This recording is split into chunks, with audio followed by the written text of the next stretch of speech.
Hi, I'm Garrett Crow, the mastermind of Torgo's Stat Block, the MST3K Incentive to Joel Hodgson's Bring Back MST3K.com Kickstarter. And I want to thank all of you Misties out there. You have kicked butt like Patrick Swayze and Roadhouse, getting to that 3.3 million. And I bet we're going to do even better with Felicia Day and Patton Oswalt announced to be attached to the projects.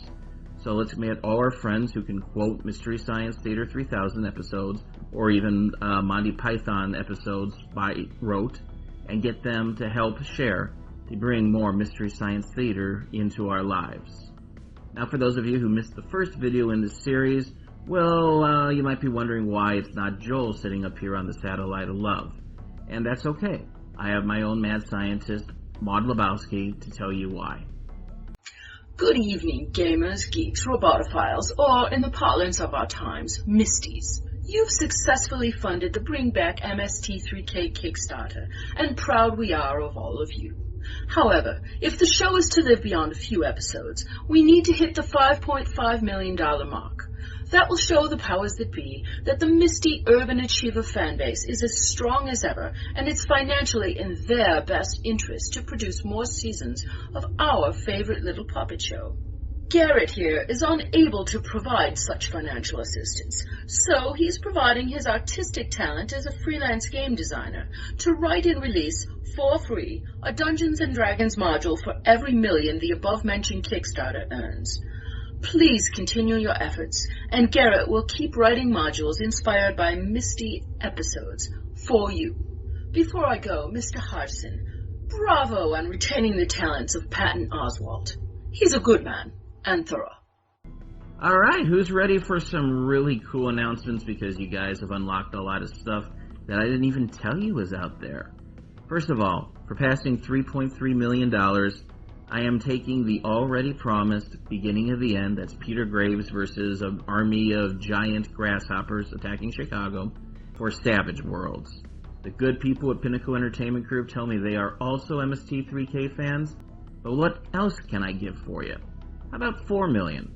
You're going to get another module, yes, and I don't even know exactly which one it is yet, which is very exciting for me. But for the 4 million also, I will also adapt Manos the Hands of Fate to Call of Cthulhu. What I'm talking here is setting it in the 1920s Texas and having it in that full flavor of Call of Cthulhu. Everybody will be failing sanity rolls on this one. We got a really cool celebrity like on Facebook.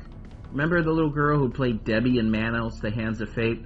Well, her real name is Jackie Ray Naaman Jones. And on Facebook, she likes Torgo's Stat Block project. So, Jackie, we hope to see you at Gen Con and play some MST3K with you. Thank you very much.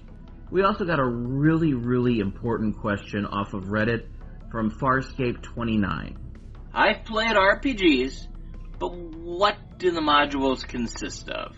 Is it just an adventure in D&D RPG based on the movie itself, or the MST3K of the movie? Do you play one of the characters in the movie, or your own character? Do the players just play and the GM riffs on their actions?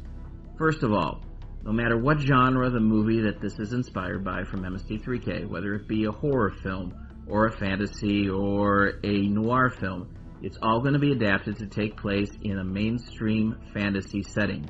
So you can work this into your Pathfinder or Dungeons & Dragons setting campaign, no problem. Let's talk beginning of the end, because that's one I've been thinking about a whole lot lately, where I'll have a fictional name for the main city under siege by the grasshoppers. But if you're in D&D and you want it to take place at Baldur's Gate, then have it take place at Baldur's Gate.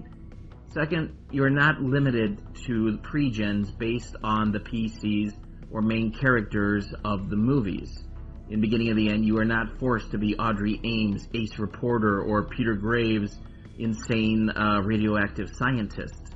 These guys will be NPCs, or patrons even, of the party, and you will have your own characters, as I said, fitting into your own campaign to be the heroes and save the world in your own story here. Think of this as writing the EU for Star Wars. We know there's an infinite galaxy with infinite amount of people who are all affected by the events of these stories. Some directly, some indirectly, but all very good stories. And that's the basis, I think, of a lot of good Star Wars role-playing.